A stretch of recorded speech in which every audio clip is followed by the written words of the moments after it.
Dalam sejarahnya, Islam memiliki banyak pahlawan-pahlawan yang hebat.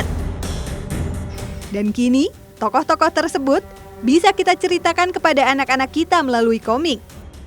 Seperti penakluk Yerusalem, Salahuddin Al-Ayyubi, Khalid bin Walid, dan Muhammad Al-Fatih. Bahkan, tokoh penakluk Konstantinopel yang terakhir ini sedang dalam proses pembuatan animasinya. Ya, melalui komik inilah pahlawan Islam tersebut biasanya digambarkan kehebatannya dalam berjuang menegakkan Islam. Namun, apa jadinya ketika tokoh besar Islam paling utama, yaitu Rasulullah SAW, digambarkan dalam bentuk karikatur? Apalagi jika karikatur tersebut isinya melecehkan Rasulullah kita tercinta?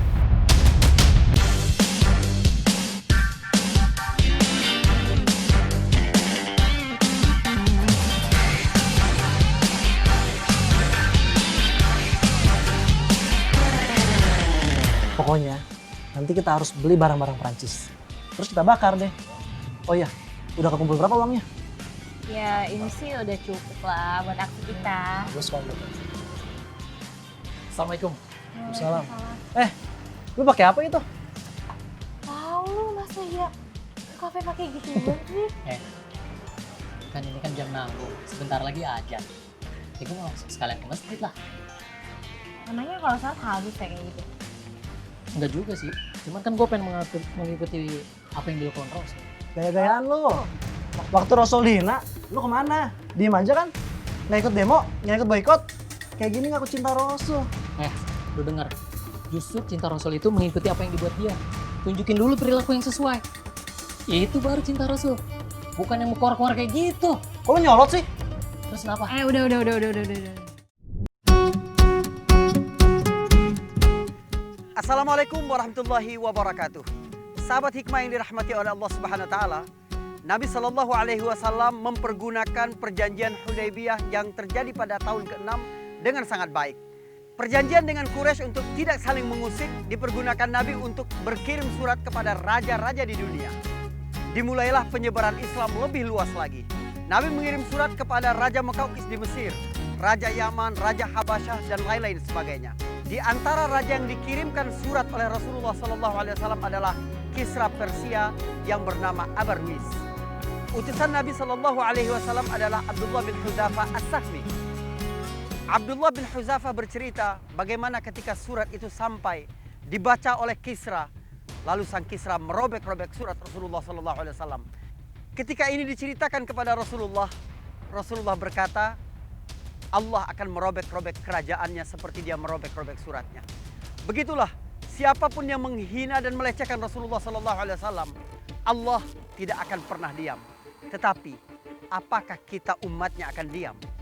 Tentu saja ini adalah bukti cinta dan terima kasih kita kepada Rasulullah SAW.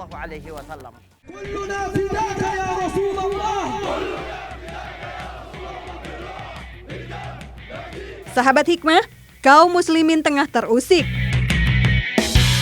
Umat Islam di seluruh belahan dunia merespon penghinaan terhadap Rasulullah SAW dengan cara berbeda.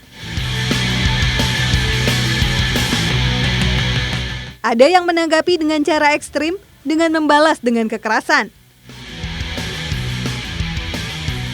Ada yang dengan segala upaya menyerang dengan cara menghukum, seperti boikot produk negara yang mendukung tindak pelecehan itu berlangsung. Ada pula yang diam dan berdoa, menyerahkan peristiwa ini pada kehendak Allah Subhanahu wa taala. Mereka berpendapat bahwa untuk menjawab pelecehan dan hinaan kepada Rasulullah SAW cukup dengan mencintai dan mengikuti Rasulullah.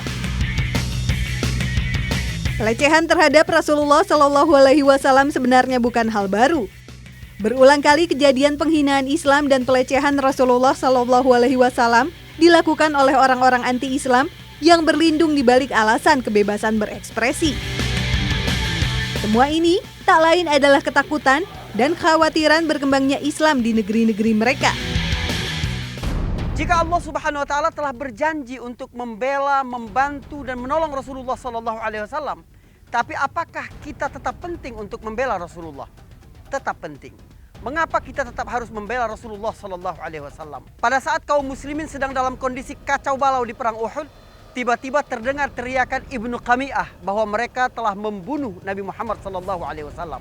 Seketika pasukan kaum muslimin menjadi semakin kacau dan orang-orang menjadi bersedih. Ketika pasukan kaum muslimin kembali ke Madinah, ada seorang perempuan yang menunggu pasukan itu pulang. Bukan untuk bertanya tentang keadaan ayahnya, suaminya, atau saudara laki-lakinya yang juga ikut dalam peperangan itu. Dia berkata bagaimana keadaan Rasulullah Sallallahu Alaihi Wasallam. Orang-orang tidak peduli dan berkata, suamimu telah meninggal. Dia tetap bertanya bagaimana keadaan Rasulullah. Yang lain menjawab, ayahmu sudah meninggal. Dia bertanya lagi, bagaimana keadaan Rasulullah.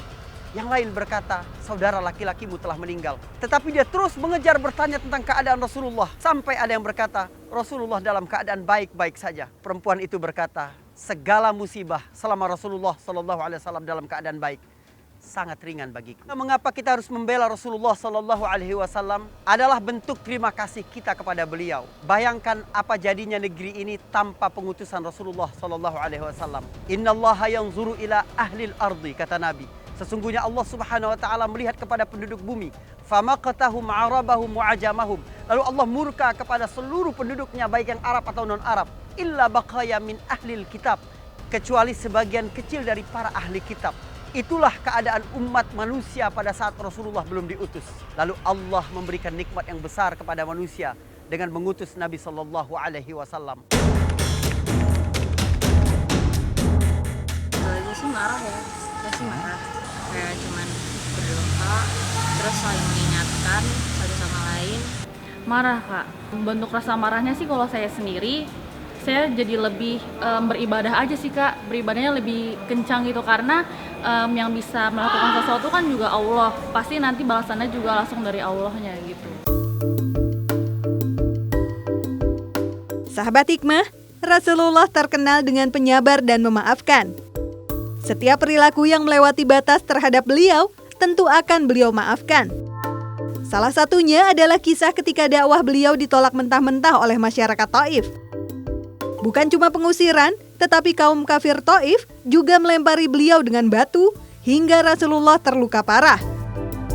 Betapapun menyakitkan perlakuan masyarakat Taif waktu itu, namun Rasulullah tetap mendoakan kebaikan buat mereka. Kebaikan bagi masyarakat Taif untuk menurunkan satu generasi Islam yang taat. Begitu juga kisah seorang Yahudi yang selalu memplesetkan salam dengan Assalamualaikum, yang berarti matilah engkau, kepada Rasulullah Shallallahu Alaihi Wasallam. Namun Rasulullah justru melarang Aisyah radhiyallahu anha untuk membalas makian ini, dan Rasulullah juga melarang sahabat-sahabatnya untuk membunuh si Yahudi. Sahabat hikmah, memaafkan adalah jalan terbaik, dan ini pula lah perilaku yang Rasulullah contohkan. Namun, reaksi kaum muslimin terhadap penghinaan, pelecehan terhadap Islam maupun Rasulullah Shallallahu Alaihi Wasallam tak bisa sepenuhnya dianggap salah. Semuanya menjadi bukti kecintaan mereka akan Rasulnya. Maka adalah aneh jika ada umat Islam yang sama sekali tidak terusik akan penghinaan dan pelecehan ini. Beberapa kalangan memang mengatakan bahwa untuk menjawab pelecehan dan hinaan kepada Rasulullah Shallallahu Alaihi Wasallam cukup dengan mencintai dan mengikuti Rasulullah. Ucapan ini seolah-olah baik, tetapi ini adalah syarat keimanan, bukan solusi bagi penghinaan kepada Rasulullah Shallallahu Alaihi Wasallam seperti yang hari ini kita dapatkan. Sebagai Muslim, wajib menunjukkan sikap tidak ridho dan marah karena agama. Akan tetapi, tentu kita perlu bersikap tenang dan bertindak sesuai dengan wewenang kita yang telah diatur dalam syariat. Apalagi menunjukkan tindakan-tindakan yang justru tampak bodoh dan memalukan, yang hanya mengedepankan emosi semata. Nah, sahabat hikmah, seperti apakah pembelaan yang harus dilakukan umat muslimin terhadap peristiwa ini? Sebelum kita kupas jawabannya, kita uji dulu nih, sahabat-sahabat hikmah berikut, sejauh mana mereka mengenal Rasulullah Shallallahu Alaihi Wasallam. Madinah. Madinah. Madinah ya? Madinah. Iya, Yakin? insya Allah. Abu Bakar As-Siddiq. Abu Bakar. Dengan sahabat, Siapa namanya? Umar. Dengan istrinya deh, Istrinya namanya siapa? Siti Aminah. Fatimah. Aminah. Siti Aminah kayaknya. Ibu. Yakin. Sahabat hikmah, lalu bagaimana bentuk pembelaan paling tepat kepada Rasulullah Sallallahu Alaihi Wasallam pada hari ini? Sikap yang paling tepat pertama-tama adalah lebih menggiatkan kembali mempelajari sirah nabawiyah. Ini adalah waktu yang paling tepat bagi kita sekeluarga untuk lebih dekat kepada kehidupan Rasulullah Sallallahu Alaihi Wasallam. Khususnya berkaitan dengan sifat Rasulullah Sallallahu Alaihi Wasallam, kapan harus tegas dan kapan harus lunak. Di Mekah, ketika umat Islam masih sangat lemah, Rasulullah berjumpa dengan keluarga Yasir yang sedang diazab dengan sangat tidak manusiawi. Pada waktu itu tidak ada respon apapun dari Rasulullah SAW kecuali mendoakan keluarga itu. Sabran li ali Yasir fa inna mau'idakumul jannah. Sabarlah wahai keluarga Yasir, karena tempat kembalimu adalah surga. Tetapi ketika salah seorang muslimah disingkap auratnya di pasar Bani Qainuqa di Madinah, Nabi menginstruksikan perang kepada satu kaum Yahudi itu. Yang kedua adalah bagaimana meneladani para sahabat ketika Rasulullah SAW dihina dan dilecehkan. Beberapa saat setelah Abu Thalib wafat tahun 10 kenabian, Rasulullah SAW ketika sedang sholat di Masjidil Haram, para pemuka-pemuka Quraisy seperti Abu Jahal, Syaibah bin Rabi'ah dan lain-lainnya melecehkan Rasulullah SAW, meletakkan isi perut onta yang telah disembelih ke kepala Rasulullah ketika beliau sedang sujud. Pada waktu itu sahabat Abdullah bin Mas'ud menyaksikan, tapi dia tidak memiliki kekuatan apa-apa. Dia berkata, sekiranya aku memiliki kekuatan, maka aku akan mencegah bagaimana mereka melakukan itu. Lihat, dalam kondisi paling lemah harus ada hati yang cemburu, yang marah ketika Rasulullah SAW dihina dan dilecehkan. Tetapi ada yang menyampaikan kepada putri beliau, Fatimah binti Rasulullah SAW. Lalu Fatimah datang ke masjid dan berusaha menyingkirkan isi perut onta itu. Sambil menangis, Fatimah yang saat itu masih sangat kecil berkata kepada orang-orang musyrik Quraisy itu, apakah kalian memusuhi seseorang hanya karena dia berkata la ilaha illallah? Yang ketiga yang bisa kita lakukan pada hari ini, bagaimana kita menggunakan media sosial untuk cara menyebarkan dakwah Rasulullah SAW, menampilkan bagaimana sebenarnya kasih sayang dan cinta Rasulullah kepada seluruh umat manusia, dan sesungguhnya dia bergerak, berdakwah, berkorban, air mata dan darah yang dia berikan dalam jalan dakwah ini karena ingin menyelamatkan seluruh manusia dari siksa Allah Subhanahu wa taala. Sahabat hikmah, pelecehan dan penghinaan terhadap Islam dari umat lain bisa disebabkan beberapa hal. Pertama adalah wujud dari ketidaktahuan, juga rasa benci atau sentimen yang tidak berdasar. Banyak pembenci Islam yang justru tidak mengenal Islam yang sesungguhnya. Mereka hanya menjadi pengekor dan terprovokasi slogan-slogan anti-Islam yang berkembang di tempat asalnya. Pembenci Islam seperti ini bisa sadar setelah berdialog dan mengenal Islam lebih jauh. Jason Ledger misalnya, seorang pengunjuk rasa anti-Islam yang sebelumnya ikut aksi lomba menggambar Nabi Muhammad SAW di Phoenix, Arizona, Amerika Serikat, berubah pikiran dan meninggalkan kegiatannya. Ia mengaku tergugah setelah melihat bagaimana Muslim beribadah dalam masjid. Bahkan, seorang wanita asal Prancis yang sebelumnya disandera di Mali memeluk Islam karena akhlak dan perilaku yang baik dari masyarakat Islam di sana.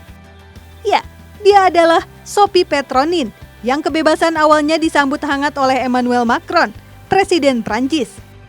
Sophie, yang sebelumnya disandera selama 4 tahun, akhirnya memeluk Islam dan berganti nama menjadi Maryam. Namun sayang, keislaman Maryam tidak disambut baik oleh Presiden Emmanuel Macron. Bahkan, setelah kepulangannya, pelecehan terhadap Rasulullah melalui karikatur semakin bebas dijalankan dengan alasan kebebasan berekspresi. Orang-orang seperti ini telah dibutakan hatinya oleh Allah Subhanahu wa taala. Mereka mencari segala cara untuk mencari-cari celah sekecil apapun untuk memfitnah, menjatuhkan, bahkan memerangi umat Islam. Karenanya, umat Muslim hendaknya berkaca. Sejauh mana kita menjadikan perilaku Rasulullah SAW sebagai pedoman untuk beribadah pada Allah Subhanahu wa taala, berkeluarga, bertetangga, dan bermasyarakat. Sahabat hikmah, di setiap zaman pesona Rasulullah SAW tidak akan pernah pudar. Hari ini kita bertamu ke Bang Edwin. Assalamualaikum Bang Edwin. Waalaikumsalam Ustaz. Masya Allah, apa kabar, sehat? Alhamdulillah. Bicara tentang sosok paling agung di muka bumi ini, yaitu Rasulullah SAW. Gimana sih Bang Edwin, hubungan Bang Edwin, kehidupan Bang Edwin dengan Rasulullah SAW? Kalau saya lihat orang yang besar seperti itu, orang yang agung seperti itu, yang berilmu seperti itu, dia nggak memanfaatkan dirinya untuk dunia. Masya Allah. Poinnya di situ ya? Iya, dia nggak untuk dunia, enggak. Dia untuk umat, untuk masyarakat, untuk kebaikan kita. Dia nggak pernah memakai kekuasaannya, nggak pernah memakai kata istilah dulu mukjizat yang diberikan oleh seluruh Rasulullah atau Nabi. Tetap beliau pas perang berdarah. Iya kan? Karena bakal jadi teladan Bang Edwin. Iya, jadi semuanya yang dia lakukan itu adalah yang terbaik gitu loh. Iya. Itu yang kita ikutin. Iya. Dari makannya, minumnya, duduknya, bicaranya. Kalau saya lihat bagaimana bisa seperti itu gitu loh. Sedikit ya saya ambil mungkin dari apa yang dilakukan Rasulullah, itu sudah pahala dari Allah. Jadi Bang Edwin dengar penistaan, penghinaan kepada Rasulullah belakangan ini gimana? Tanpa harus gua provokasiin kemana-mana, ayo segala macem. Yang penting dari hati saya terbakar mendengar itu semua. Masya Allah, ini apa yang mereka lakukan? Mereka ngerti nggak? Dan sudah pasti janji Allah, dulu aja Aisyah dibully istilahnya. Bukan Nabi. Iya. Tapi orang yang bully diazab sama Allah. Jadi itu kita harus mengamini, nggak usah Rasulullah lah. Istrinya aja difitnah. Yang fitnah kena apa? Nah, saya berharap orang yang buat seperti itu Rasulullah, ada azab dari Allah. Kita doakan. Dikasih pelajaran, dikasih contoh bahwa benar manusia yang menghina Rasulullah itu akan kena azab dari Allah. Jadi memang begitu sahabat hikmah dimanapun berada. 1,6 miliar umat muslim, baik yang ahli taat atau ahli maksiat, tapi dalam hati mereka tidak pernah padam cinta kepada Rasulullah SAW. Kita merinduinya dan kita berharap dapat syafaatnya nanti di hari kiamat. Terima kasih banyak Bang Edwin. Insya Allah Allah berkahi seluruh kehidupan kita karena kita ingin selalu terhubung dengan Nabi SAW. Masya Allah. Assalamualaikum Bang Edwin. Waalaikumsalam warahmatullahi wabarakatuh.